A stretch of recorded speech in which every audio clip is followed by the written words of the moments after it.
اور ذرا یاد کرو جب ابراہیم کو آزمایا اس کے رب نے بہت سی باتوں میں. میرا ایک کتاب چاہے حضرت ابراہیم کی شخصیت پر، حج اور عید الاضحیٰ اور ان کی اصل روح، اور اس میں ایک تحریر ہے، ایک تقریر ہے. جو تحریر ہے وہ مجھے بہت پسند ہے کہ کیسے کیسے امتحان آئے ہیں حضرت ابراہیم علیہ السلام پر. فَأَتَمَّهُنَّ، اب یہ ایک جملے میں ایک پوری داستان ہے.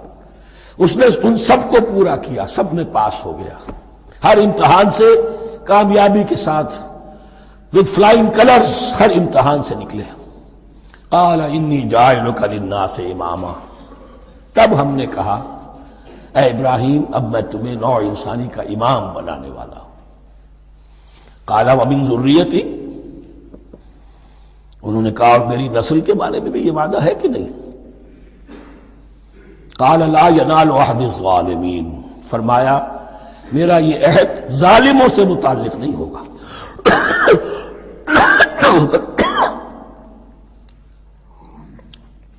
مطلب کیا ہوا کہ تمہاری نسل میں سے جو صاحب ایمان ہوں گے، نیک ہوں گے، سیدھے راستے پر چلیں گے، ان سے ہمارا وعدہ ہے، لیکن نسلیت کی بنیاد پر نہیں ہے کہ جو بھی تمہاری نسل میں سے لازماً وہ اس وعدے کا مصداق بن جائے. وَإِذْ جَعَلْنَا الْبَيْتَ مَثَابَةً لِلنَّاسِ وَأَمْنًا، اور یاد کرو جب کہ ہم نے گھر کو، اپنے گھر کو، بیت اللہ کو قرار دے دیا لوگوں کے لیے زیارت کی جگہ، لوٹ کے آنے، لوٹ کر آؤ، حج کرو. مَثَابَةً لِلنَّاسِ وَأَمْنًا، اور اسے امن کا گھر قرار دے دیا. وَاتَّخِذُوا مِن مَّقَامِ إِبْرَاهِيمَ مُصَلًّى، اور ہم نے حکم دیا کہ مقام ابراہیم کو اپنی جائے نماز بنا لو، نماز پڑھنے کی جگہ بنا لو. آج کل تو بعض علماء نے یہ کہا ہے کہ مقام ابراہیم سے مراد کوئی خاص پتھر نہیں ہے، بلکہ اصل میں وہ تو پوری جگہ جو تھی وہ مقام ابراہیم، حضرت ابراہیم وہاں آباد ہوئے تھے. لیکن صحیح بات وہی ہے جو ہمارے سلف سے چلی آ رہی ہے، روایات پختہ ہیں اس کے بارے میں کہ یہ جس طریقے سے حجر اسود جنت سے آیا ہے، ایسے ہی یہ بھی ایک پتھر تھا کہ جو جنت سے لایا گیا حضرت ابراہیم کے لیے جب وہ تعمیر کر رہے تھے. کوئی اور ذرائع تو ابھی تھے ہی نہیں، اس کے اوپر وہ کھڑے ہوتے تھے اور یہ پتھر ہی اونچا ہوتا جاتا تھا خود.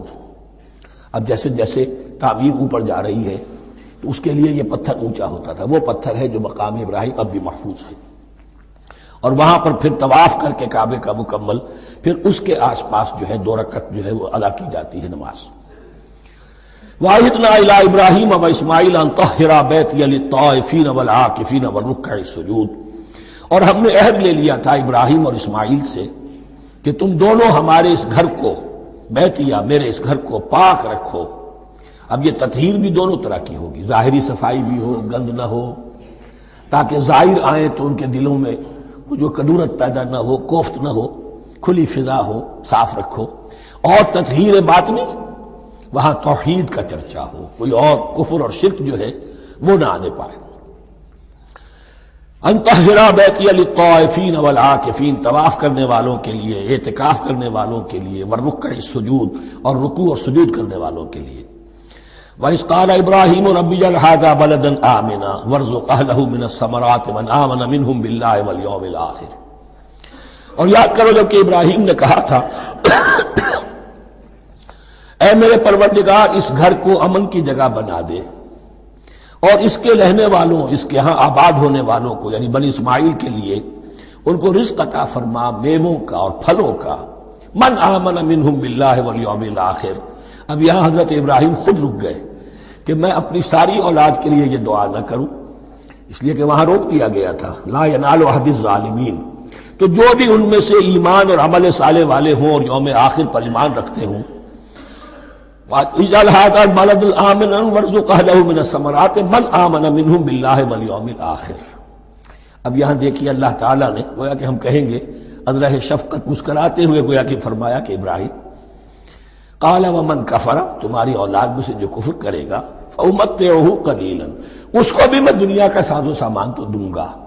امامت میں شامل نہیں کر سکتا، لیکن یہ کہ دنیاوی طور پر مال و متاع جو ہے وہ ان کو بھی میں دوں گا. ومن کفر فأمتعه قلیلا ثم اضطره الى عذاب النار، ہاں پھر اسے کشاں کشاں لے آؤں گا جہنم کے عذاب کی طرف، وبئس المصیر، اور وہ بہت ہی بری جگہ ہے لوٹنے کی۔ وَإِذْ يَرْفَعُ إِبْرَاهِيمُ الْقَوَاعِدَ مِنَ الْبَيْتِ وَإِسْمَاعِيلُ، اور یاد کرو جب کہ ابراہیم اٹھا رہے تھے ہمارے گھر کی بنیادوں کو، اور اسماعیل، باپ بیٹا دونوں لگے ہوئے تھے۔ یہاں لفظ جو قواعد آیا ہے اس کو نوٹ کیجئے، قواعد قاعدے کی جمع ہے اور یہ بنیادوں کو کہا جاتا ہے، اور اس میں اشارہ ہے حضرت ابراہیم اصل معمار اور بانی نہیں ہے کعبے کے، کعبہ بنایا ہے حضرت آدم نے۔ ان اول بیت وضع للناس للذی ببکہ، پہلا گھر۔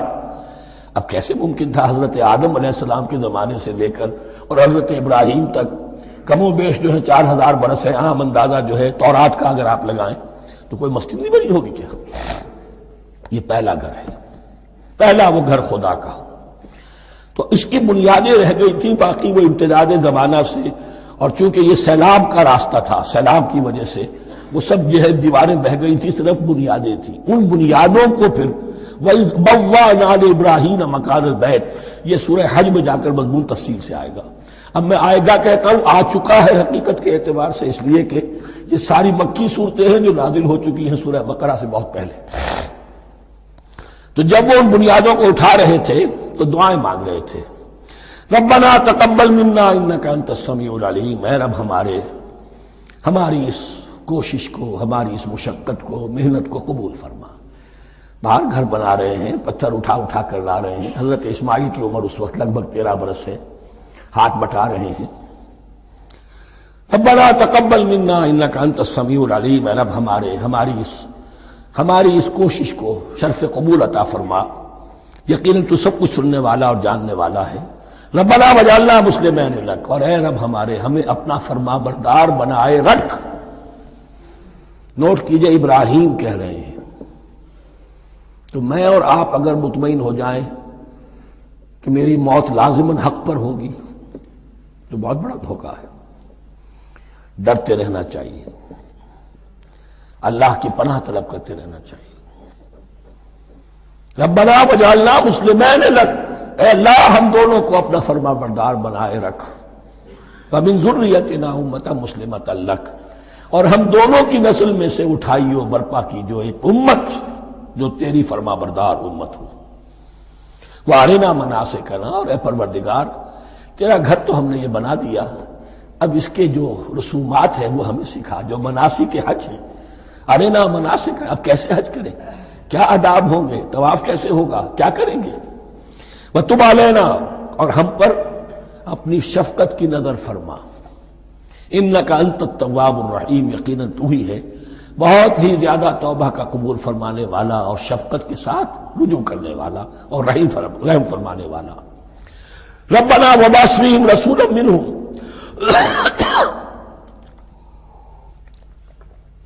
اور اے ہمارے پروردگار ہماری اس نسل میں، اب چونکہ ہماری نسل مراد ہے بنی اسماعیل، بنی اسرائیل اسماعیل کی نسل میں سے تو نہیں ہے نا، یہاں دونوں کی نسل سے مراد ہے تو وہ بنی اسماعیل، ہماری اس نسل میں اٹھائی ہو ایک رسول انہی میں سے، باہر کا نہ ہو، کوئی مغایرت کا اجنبیت کا پردہ حائل نہ ہو، وہ کیا کرے، یتلو علیہم آیاتک، تیری آیات ان کو پڑھ کر سنائے، وَيُعَلِّمُهُمُ الْكِتَابَ وَالْحِکْمَةَ، اور صرف سنائے نہیں، تعلیم دے انہیں کتاب اور حکمت کی۔ صرف سنا دینا تو بہت آسان کام ہے، سکھانا، تعلیم دینا، دلوں میں بٹھانا، اور حکمت، وَيُزَكِّيهِمْ، اور ان کو پاک کرے، ان کا تزکیہ کرے، ان کے دلوں میں تیری محبت اور آخرت کی طلب کے سوا کوئی طلب باقی نہ رہنے دے۔ انک انت العزیز الحکیم، یقیناً پروردگار تو ہی ہے زبردست اور کمال حکمت والا۔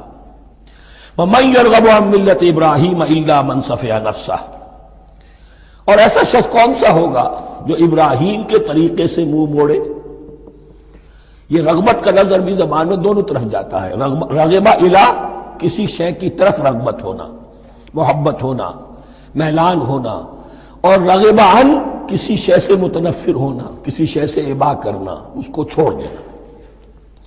وَمَن يَرْغَبُ عَن مِّلَّةِ إِبْرَاهِيمَ إِلَّا مَن سَفِهَ نَفْسَهُ، سوائے اس کے جس نے اپنے آپ کو حماقت ہی میں مبتلا کرنے کا فیصلہ کر لیا ہو. اور کون ہوگا جو ابراہیم کے طریقے سے منہ موڑے؟ وَلَقَدْ اسْتَفَيْنَاهُ فِي الدُّنْيَا، اور ہم نے تو اسے دنیا میں بھی پسند کر لیا تھا، چن لیا تھا. وَإِنَّهُ فِي الْآخِرَةِ لَمِنَ الصَّالِحِينَ، اور یقیناً آخرت میں بھی وہ ہمارے صالح بندوں میں سے ہوں گے.